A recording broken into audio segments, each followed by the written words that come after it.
What's up guys, welcome back to the channel, and in today's video I'm going to show you how to save money on groceries with Bright. Saving money on groceries starts with planning your shopping trips carefully. You're going to make a weekly meal plan and create a detailed shopping list that's based on that plan, just to avoid impulse buys. Also use Bright to track your grocery spendings and spot patterns where you can easily cut back. Look out for sales, use coupons, and consider buying store brands or in bulk for items that you use frequently.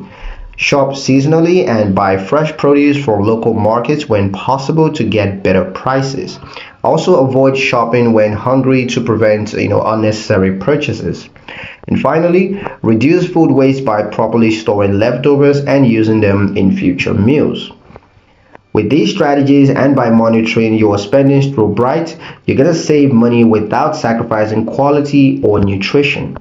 And that's pretty much it for the video guys. Hope you liked it. Hope you found the information here useful enough. If you did, like the video, subscribe to the channel, and ring that notification bell so you never miss another update in the future. Thank you guys for watching, and I'll see you in the next one.